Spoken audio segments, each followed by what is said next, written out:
몇 년 전 여름, 친구들과 나는 번잡한 도시 생활을 피해 한적한 시골 마을로 여행을 떠났다. 그곳은 자연 그대로의 아름다움을 자랑하는 장소였지만 한편으로는 오래된 전설로 유명하기도 했다. 우리는 그곳에서 며칠 동안 머물며 자연을 즐기고자 했다. 도착하자마자 우리는 예약한 작은 펜션에 짐을 풀었다. 펜션의 주인은 친절한 할머니였고 그녀는 우리에게 이 주변의 밤에는 돌아다니지 않는 것이 좋다고 충고했다. 그 이유를 묻자 할머니는 말없이 먼 산을 바라보며 그저 그렇다 고만 하셨다. 우리는 그냥 할머니의 이야기를 귀담아 듣지 않고 웃어 넘겼다. 첫날 밤 우리는 바비큐 파티를 하며 즐거운 시간을 보냈다. 친구들과의 웃음소리가 산속 깊이 울려 퍼졌다. 하지만 시간이 흐를수록 공기가 묘하게 변하는 것을 느낄 수 있었다. 바람이 먹고 모든 것이 너무나도 고요했다. 마치 시간이 멈춘 듯한 기분이 들었다. 그때 등줄기가 서늘해지는 소리를 들었다. 바로 뒤에서 누군가가 내 이름을 부른 것이다. 깜짝 놀라 뒤돌아봤지만 아무도 없었다. 그저 흔들리는 나무와 계속되는 침묵만이 자리하고 있었다. 친구들은 무슨 일이냐고 물었지만 나는 그저 바람 소리라고 변명했다. 그날 밤은 그렇게 아무 일 없이 지나갔다. 다음날 우리는 근처에 있는 산을 등반하기로 했다. 산은 조용했고 풀냄새가 가득했다. 중턱쯤에 다다랐을 때 우리는 작은 폐가를 발견했다. 호기심에 가득 찬 우리는 그 폐가를 탐험하기로 했다. 문은 삐걱거리며 열렸고 안은 먼지와 어둠에 덮여 있었다. 그런데 그곳에서 묘한 향기와 함께 다 썩은 나무 냄새가 났다. 우리는 그것이 단순한 냄새라고 생각했지만 뭔가 뒤틀린 불안을 느낄 수밖에 없었다. 갑자기 우리 중 한 명이 비명을 질렀다. 모두 그쪽을 향하자. 그 친구가 손짓하는 방향에 서 있는 거울이 보였다. 그러나 그 거울에는 우리 모두가 아닌 전혀 다른 누군가의 모습이 비치고 있었다. 핏기가 없는 하얀 얼굴에 피로 물든 눈을 가진 여자가 우리를 응시하고 있었다. 공포에 질린 우리는 서둘러 그곳을 빠져나왔다. 그날 밤 펜션으로 돌아온 우리는 그 일에 대해 이야기하지 않기로 했다. 그러나 모두의 얼굴에는 두려움이 가득했다. 잠에 들기 어려웠고 거센 바람은 우리의 마음을 더 불안하게 만들었다. 잠결에 나는 누군가가 방문을 두드리는 소리를 들었다. 천천히 방문을 열자 아무도 없었다. 다만 밝은 달빛이 길게 드리워져 있을 뿐이었다. 곧 알게 된 사실이지만 우리가 방문한 그 폐가는 오래된 사건이 벌어진 장소였다. 수십 년 전 한 가족이 그 폐가에 이사를 온 후 하루아침에 모두 사라졌다는 이야기였다. 그 소식을 들었을 때 우리는 우리의 경험과 그 이야기가 연결된 것만 같아 섬뜩했다. 여행의 마지막 날 우리는 그 마을을 떠나며 다시는 돌아오지 않겠다고 결심했다. 차에 올라타면서 뒤돌아본 펜션의 창문에서 누군가가 손을 흔드는 모습이 보였다. 그것이 친절한 할머니였는지 그 여인이었는지는 알 수 없었다. 그러나 분명한 것은 그곳에는 우리만이 아닌 무언가가 존재하고 있다는 사실이었다.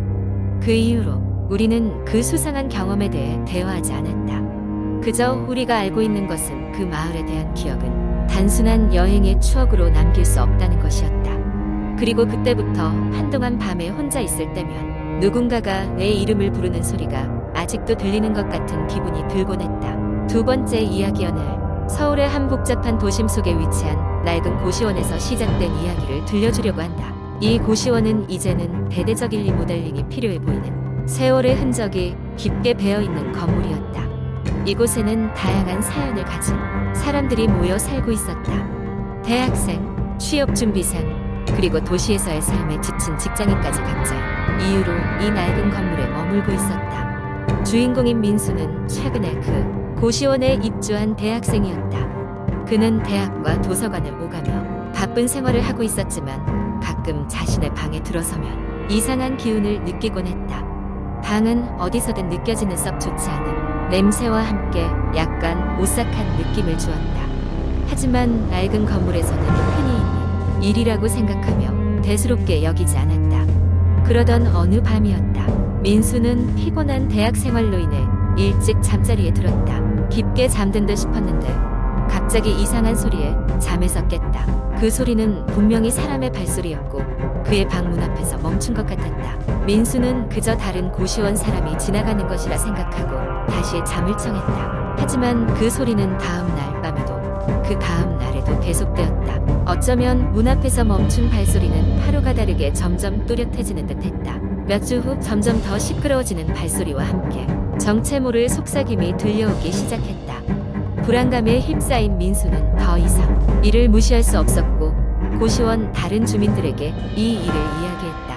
그러나 다른 사람들은 전혀 이상한 것을 느끼지 못했다며 반응을 보였다. 민수는 자신이 너무 피곤해서 환청을 듣고 있는 것이라고 스스로를 위안했다. 그러던 어느 날 민수의 친구 수연이 그의 방에 놀러왔다.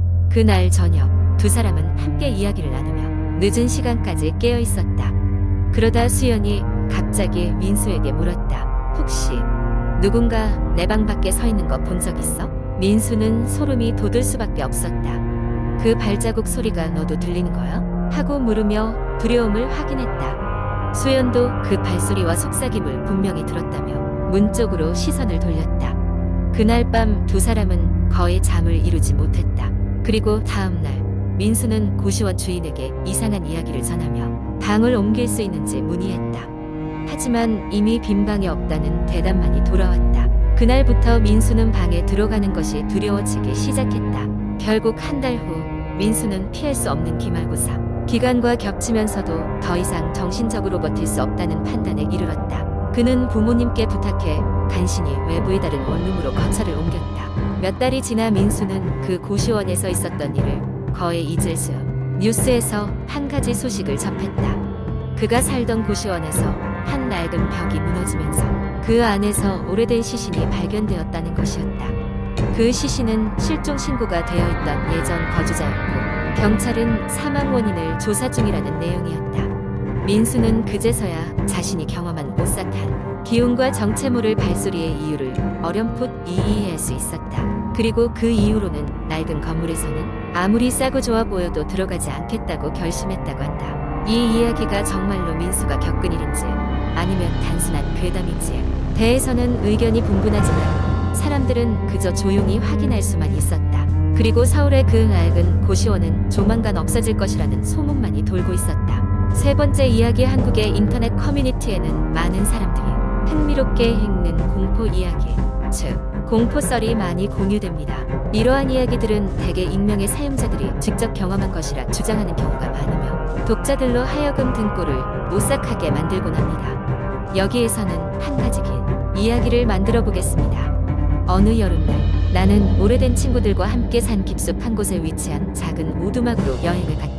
그곳은 100년은 좋게 넘은 나이가 빠진 오두막이었지만 자연 속에서 멀리 떨어져 조용한 시간을 보내고 싶었던 우리에겐 안성맞춤이었다. 가지고 간 짐을 내려놓고 우리는 곧바로 주변을 탐험하기 시작했다. 주위가 온통 울창한 나무로 덮여 있어서 마치 다른 세계에 온 것만 같았다. 오두막으로 돌아와 저녁을 먹은 후 우리는 둘러앉아 이야기를 나누었다. 시간이 흐르자 우리는 무슨 이야기를 할지 고민하다가 돌아가며 각자의 무서운 경험담을 풀기로 했다.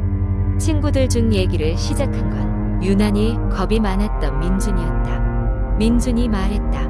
몇 년 전 가족과 함께 같은 산 근처에 왔던 적이 있는데 그날 이상한 소리를 들었어. 밤이 깊어지자 천장에서 무언가 긁고 긁히는 소리가 끊임없이 들리더라. 처음에는 바람 때문이라고 생각했지만 소리가 더욱 크게 더욱 명확하게 들려오기 시작했지. 민준의 이야기가 계속될수록 분위기가 점점 으스스해졌다.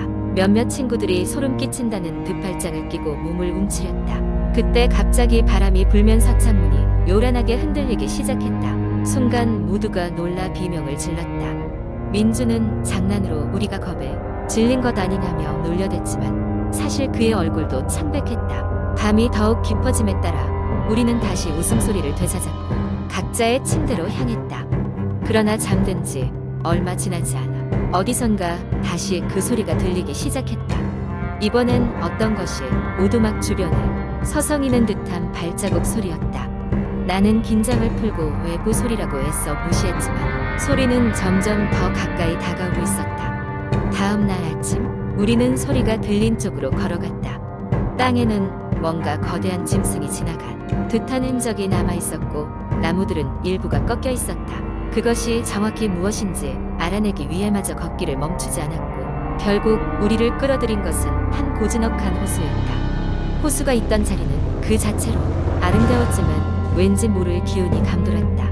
찬란한 햇볕이 내리치는 가운데서도 기묘한 한기가 느껴진 것이다. 그리고 그 호수의 표면에서 우리는 무언가 떠 있는 것을 발견했다. 그것은 낡았지만 여전히 선명한 색을 유지하고 있는 손수건이었다. 손수건의 끝에는 이상한 문양이 수놓아져 있었고 그것은 지금까지 한 번도 본 적 없는 언어로 적혀 있었다. 우리는 그 손수건을 가져가야 하나 망설였다. 민주는 가져가는 것이 위험할지도 모른다며 극구 반대했지만 호기심이 많은 나머지 친구들은 그것을 떼어냈다. 오두막으로 돌아오는 길, 바람은 쌀쌀해졌고 주변이 어둡게 변하기 시작했다. 마치 누군가 우리를 지켜보며 속삭이는 것만 같았다. 이후 며칠 동안은 조용한 날들이었다. 하지만 밤이 되면 꾸준히 이상한 소리들이 들려와 불편함을 주었다. 마지막 날 밤에야 우리는 목소리를 듣게 되었다. 무언가 우리의 이름을 부르고 있었다. 그 목소리는 분명 우리 중 누구도 아닌 이 세상 것이 아닌 것처럼 깊고 왜곡되어 있었다. 아침이 밝자 당장 오두막을 떠나려고 서둘렀다. 마지막으로 손수건을 호수에 다시 던지고 나서야 괴상하던 소리는 멈췄고 오두막에서는 더 이상 기이한 일이 일어나지 않았다. 그 사건 이후로 우리는 그 산에 다시 가지 않기로 다짐했다. 마치 오두막은 그저 우리의 방문을 기다리고 있었던 것처럼 이상한 느낌을 남기고 있었다.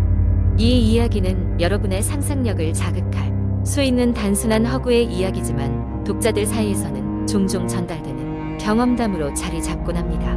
읽고 나서 방금 닫은 문의 소리가 오싹하게 들리는 것도 공포썰의 묘미겠지요.